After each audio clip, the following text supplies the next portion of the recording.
আসসালামু আলাইকুম ওরহমতুল্লাহ। প্রিয় বন্ধুরা, সূরাতুল ইখলাস ফজিলত ও মর্যাদাপূর্ণ একটি সূরা। এটি পবিত্র কোরআনের 112তম সূরা এটি, যা মক্কায় অবতীর্ণ হয়েছে। এ সূরায় তাওহীদ বা আল্লাহর একত্ববাদের ঘোষণার পর আল্লাহর সন্তান সন্ততি আছে বলে যে ভ্রান্ত ধারণা করা হয় তার প্রতিবাদ করা হয়েছে। এই সূরাতে আল্লাহ তাআলার অস্তিত্ব ও সত্তার সবচেয়ে সুন্দর ব্যাখ্যা রয়েছে।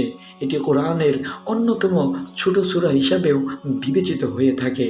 প্রিয় বন্ধুরা, সূরা ইখলাস 3 বার পড়লে কি হয়? সূরা ইখলাসকে কোরআনের 1/3 সমান বলা হয়। ইখলাস অর্থ গভীর অনুরাগ, একনিষ্ঠতা, নিরেট বিশ্বাস, খাঁটি আনুগত্য। শিরক থেকে মুক্তি হয়ে তাওহীদ বা এক আল্লাহর উপর খাঁটি ও নিরেট বিশ্বাসী হওয়াকে ইখলাস বলা হয়।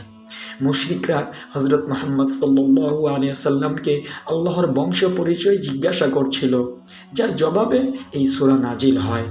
কোনো কোনো রিওয়ায়াতে এসেছে যে তারা আরও প্রশ্ন করেছিল, আল্লাহ তাআলার কিসের তৈরি, সোনা, রূপা অথবা অন্য কিছুর? এর জবাবে সূরাটি অবতীর্ণ হয়েছে। প্রিয় বন্ধুরা, সূরা ইখলাসের ফজিলত অনেক।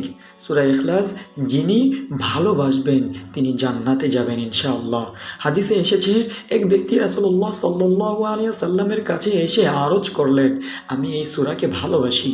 রাসূলুল্লাহ সাল্লাল্লাহু আলাইহি ওয়াসাল্লাম বললেন, সূরা ইখলাসের প্রতি ভালোবাসা তোমাকে জান্নাতে দাখিল করবে। সুবহানাল্লাহ। সূরাটি কোরআনের 1/3 সমান। হাদিসে এসেছে, একবার রাসূলুল্লাহ সাল্লাল্লাহু আলাইহি ওয়াসাল্লাম বললেন, তোমরা সবাই একত্র হয়ে যাও, আমি তোমাদের কোরআনের 1/3 শোনাবো। এরপর রাসূলুল্লাহ সাল্লাল্লাহু আলাইহি ওয়াসাল্লাম সূরাতুল ইখলাস পাঠ করলেন। হাদিসের অন্য এক বর্ণনায় আছে, সূরা ইখলাস 3 বার পাঠ করলে এক খতম কোরআন তেলাওয়াতের সমপরিমাণ সওয়াব পাওয়া যায়। সুবহানাল্লাহ। হযরত মা আয়েশা সিদ্দিকা রাদিয়াল্লাহু তাআলা আনহা থেকে বর্ণিত, তিনি বলেন, এক যুদ্ধে রাসূলুল্লাহ সাল্লাল্লাহু আলাইহি ওয়াসাল্লাম এক ব্যক্তিকে আমির বা নেতা হিসেবে নিযুক্ত করে দেন। তিনি নামাজে ইমামতকালে সূরা ফাতিহা ও অন্য সূরা শেষে প্রতি রাকাতেই সূরা ইখলাস পাঠ করতেন। সূরা ইখলাস হচ্ছে তাওহীদের শিক্ষা। ইসলামের মর্ম হচ্ছে তাওহীদ। এই সূরায় শেখানো হয় আল্লাহ এক ও দ্বিতীয়।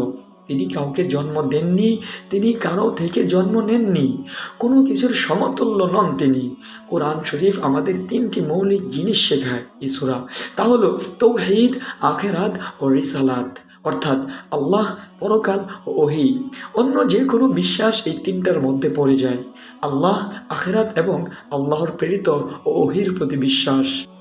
যখন আমরা বলি আল্লাহকে বিশ্বাস করি, তখন এর মধ্যে আল্লাহর সব নাম, সব গুণ, কাজকে বোঝায়। যখন বলি আখিরাতে বিশ্বাস, তার মধ্যে কবরের জীবন, বিচার দিবস, জান্নাত, জাহান্নাম সব এসে যায়।